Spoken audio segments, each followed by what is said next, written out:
Ladies and gentlemen, today we are going to build a Milwaukee PACKOUT wall for two reasons. Number one, because the backdrop to the videos that you've seen us make up to press in the workshop has been a bit hectic.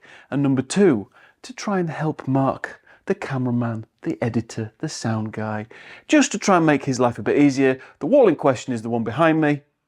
So let's get stuck in and see what a PACKOUT wall can look like. Right, what we've done is put 2 sheets of birch-faced ply on the wall.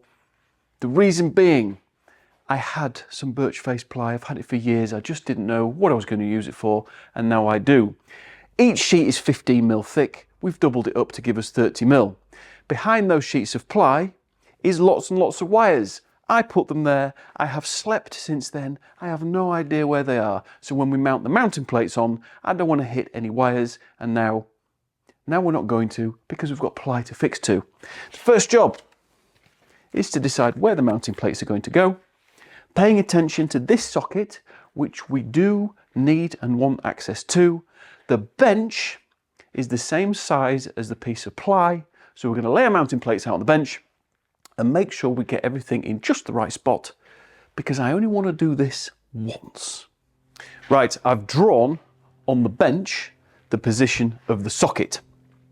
So I'm going to get some mounting plates out now and see where they're likely to go.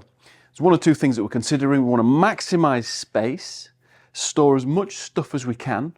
We want it to look cool, and we kind of like the idea of having a whiteboard somewhere in the middle of this, just because it's very, very useful and we're used to having that facility there. So, mounting plates, we've got 2 different sizes. Big ones and little ones. Now we've already given this a little bit of thought. I've drifted off to sleep thinking about this PACKOUT wall for quite a while. So I know that 3 big mounting plates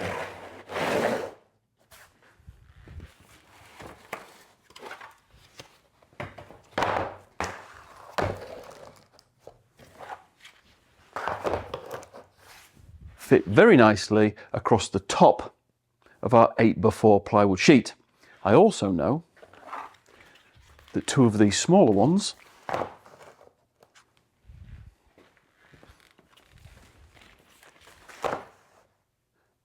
fit underneath a bigger one in such a way as we've still got access to the socket, which is important to us. The other thing we want to utilize are these shelves. But the challenge is getting the most out of the shelves while still giving us access to all of the racking that's going to be across the top. Because it's all customizable, what we're going to do is eliminate the top shelf and just use the bottom shelf for a 3-drawer PACKOUT box I've got stored conveniently on the other side of the workshop. So that, loosely speaking, is how we're going to start the process of turning this wall into a PACKOUT wall. It's exciting, isn't it? Right, in the name of making this PACKOUT wall look cool as well as be functional, I want the socket to be in the middle of the gap that's presented by those 2 small mounting plates. So we're going to start with the centre line. Mark, what is half of 145? 77.5. Which is the correct answer?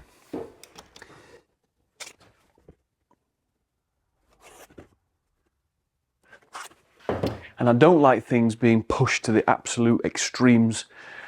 So we're going to come 20mm down from the top of the plywood to the top of the big mounting plate.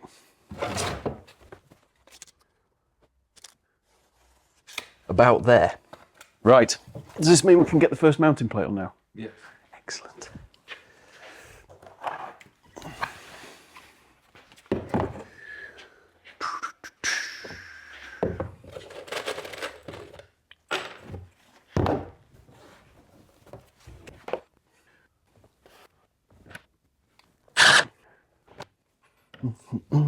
It begins.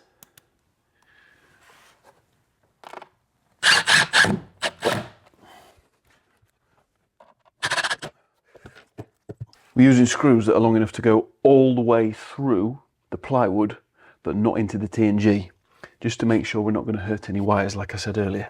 So I'm going to fill this one up full of screws now, then we can move on to the next one.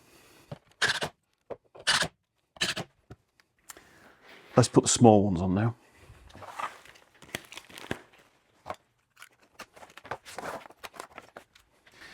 This shape here, very cool little design. It fits perfectly into the mounting plate above it.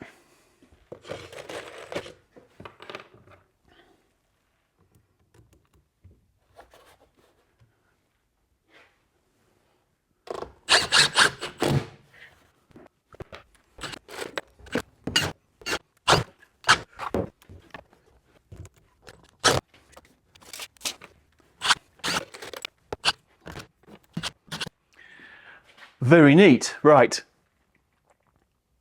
The other decision that we've already made is to put the two big mounting plates across the top. Then we can think about that shelving unit, probably with the top shelf taken off.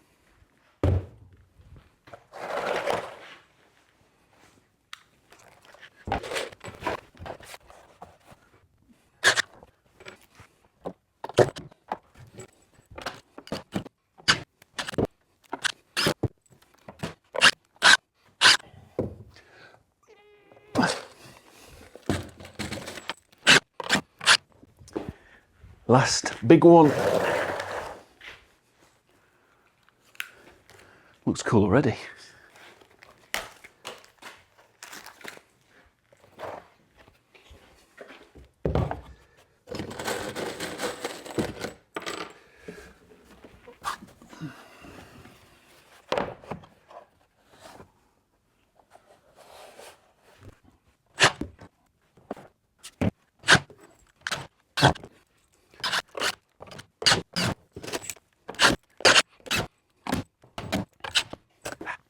So now we've got all our mounting plates mounted, we're going to turn our attention to this, the 2-shelf racking kit.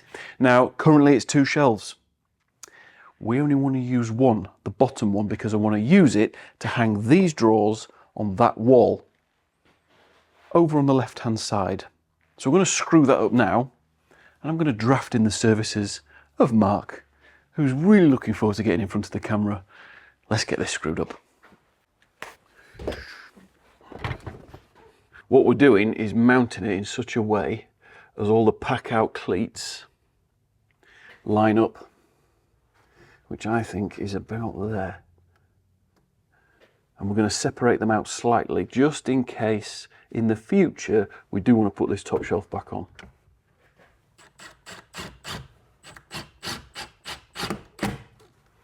Level.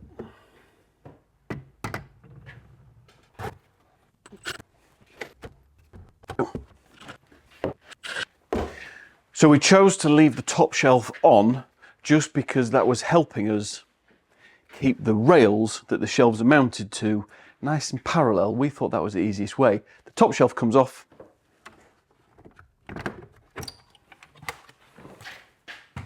And the drawers go on.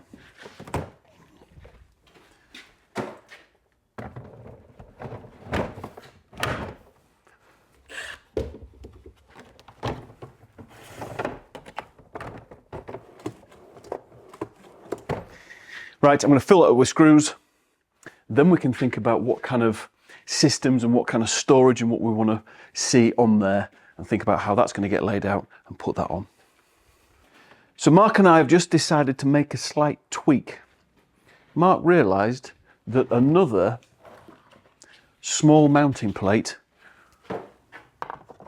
would look very smart if it goes there and afford more storage, and mean we can get a whiteboard in the middle, nice and central. So what we're going to do is take this off and shift it over slightly after we've mounted this. Now that does mean that this isn't going to be perfectly in line with that, but I'm comfortable with that. It's in the interest of making it look cool, and I do want a whiteboard in the middle. I've had a whiteboard up there for years and we do use it. So I'm going to whip that off, mount this, remount that, and then we can start and put some tools on the wall. So to summarise where we're up to so far, we have put our mounting plates on the wall, we have put our shelf on the wall, which we then took off and remounted to accommodate a further mounting plate. We have also mounted a charger near the socket. So now we get to decide where all these bits and pieces go on the wall and what we're going to put in them. And Mark is going to give me a hand with that because we both work in here, so I want his input as well. Let's start with the obvious batteries. This is a M12 battery holder.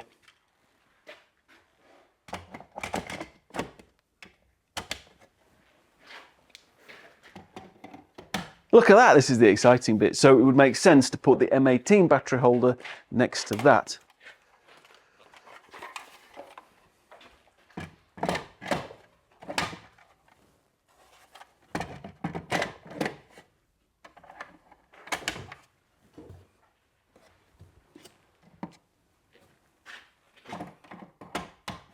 Look at that.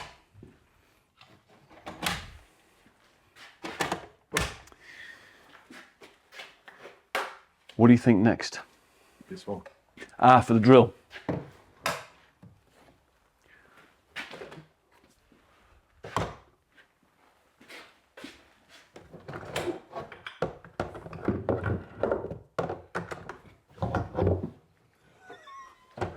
Don't laugh.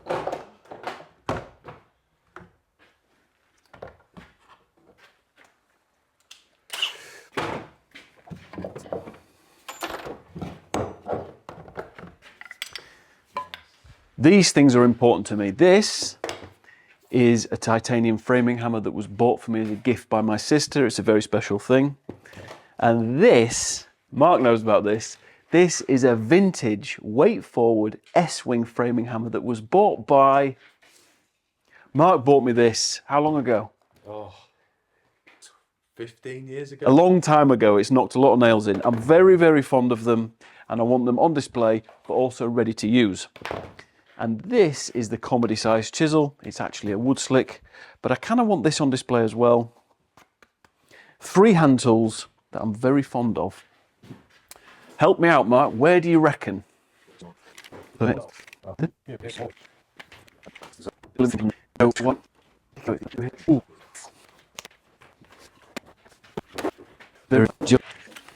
I think, Mark, the blue roll holder can go above the shelves.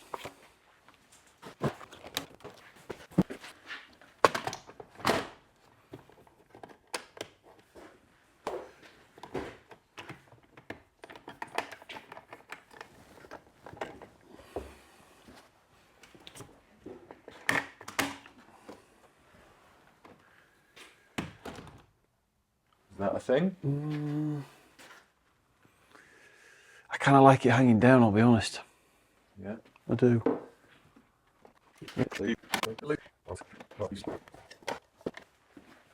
Ah, yes. Now, is it sensible to have liquids next to the electrics? No. Good point. Well made.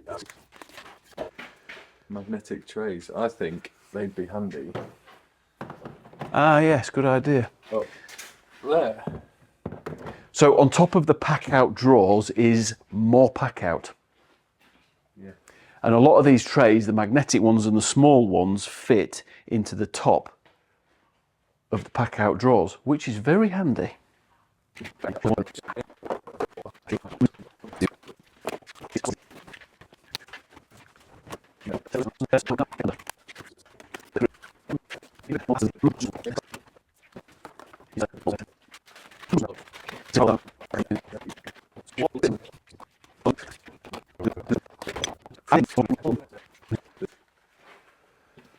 What are these for?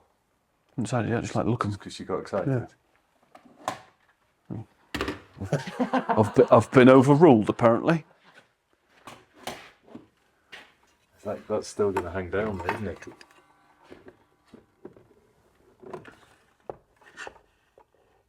Yes, but it looks good. It does look cool. Does look cool.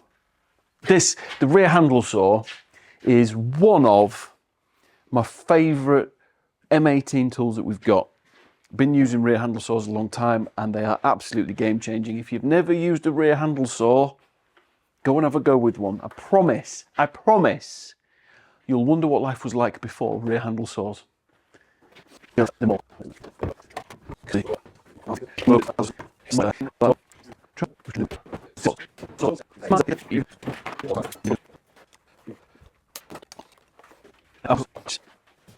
you haven't noticed by now, Mark and I chat to each other like an old married couple. We're very, very rarely polite to each other. Most of the time it's just light-hearted abuse, and that's what you're witnessing now, but that's fine. Isn't that right, Mark? Yeah. Good. Yeah.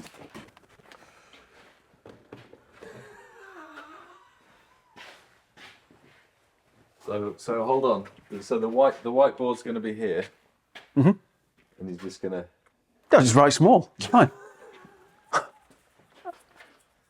Like I said earlier, it's as much about, for us, it's as much about practicality as it is about just looking cool. And so far, I think we've made a good job of making it look cool. There's something that needs to go up here. What do we need to store?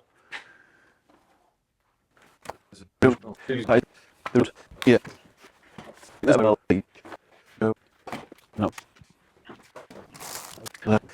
I'm laughing because what you can't see is the absolute disaster that is the other side of the workshop that's not on camera. They're over there, bud. Just look. With your eyeballs, you've got a pair of them.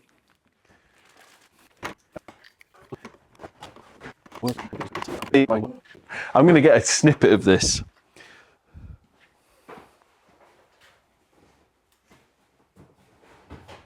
That is what you don't often see, or never, because it's not very tidy, which is going to be the next thing that we address.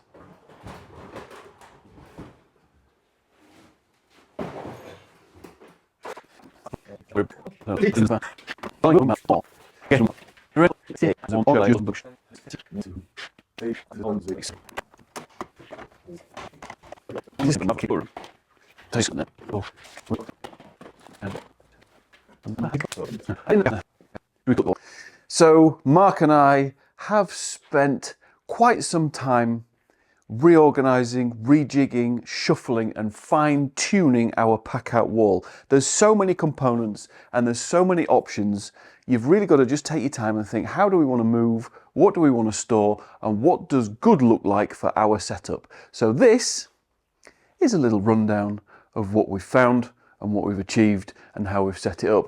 So in the original clip, we had the drills up here.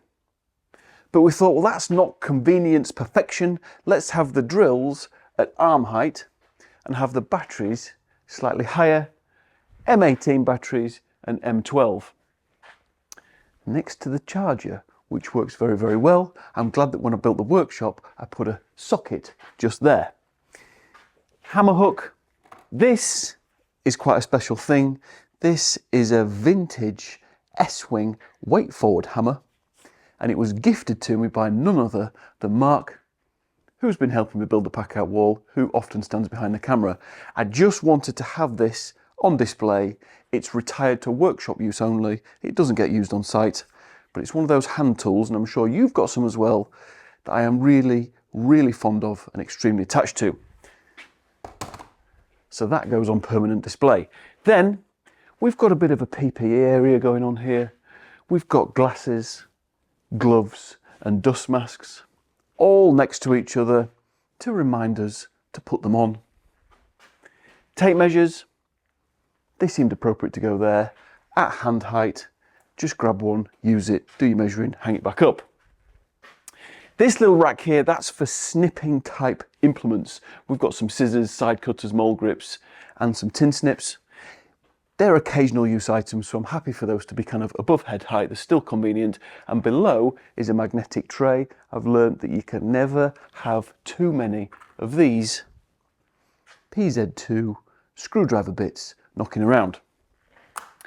This has been a real bone of contention. Mark and I have rowed like an elderly couple. Yes, it's a rear handle saw. It's one of my favourite M18 tools. It comes out as often as I can possibly get it out. I wanted it on display. I like the way it looks. I wanted it front and center, but it hangs in front of the whiteboard a little bit, and that is not convenience perfection, which is what we've been aiming for, but I've kind of pulled rank. Is that fair to say, Mark? Yeah. I've pulled rank. It's staying for now. It won't be there permanently because it comes out on site with us most days, but for the benefit of me being able to look at it, it's hanging up, and I very much like it. Chisels, staple hand tool for the workshop, belts for the belt sander, sanding discs for the orbital sander, more sanding discs for the orbital sander, and a blue roll dispenser. I've wanted one of these for a long time. Usually the blue rolls, you use a little bit of it, then it falls on the floor, then it unrolls itself, then you put it in the bin. No more, never shall that happen again. We have a blue roll dispenser. And then onto the drawers. They are exactly that, drawers. This one's got screws in. This one has nail gun consumables in. And this one has router bits in. The beauty of this is that if I wanted to take this entire box and put it in the van and take it onto site, I can.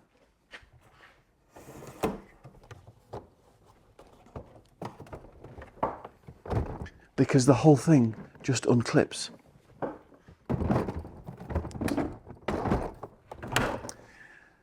That's where the drawer pack is going to live for now. Maybe we'll change it out for a box, maybe we'll leave it there. The beauty of the PACKOUT system is that nothing is permanent, and you can chop it, change it, shuffle it, move it to suit exactly what you want and what you're doing. So this is the first iteration of our PACKOUT wall. We have spent quite some time thinking about it. I'm totally confident that it will change and evolve. There'll be new products introduced. Some of the products that are on there will probably fall by the wayside as we realise we're not using them, but what a cool looking thing with a massive amount of functionality. Thank you very much for watching, folks. We've really enjoyed building this PACKOUT wall. I hope you've enjoyed watching the video and coming along for the ride. Please don't forget to like and subscribe. It helps us out tremendously, and I will see you on the next video.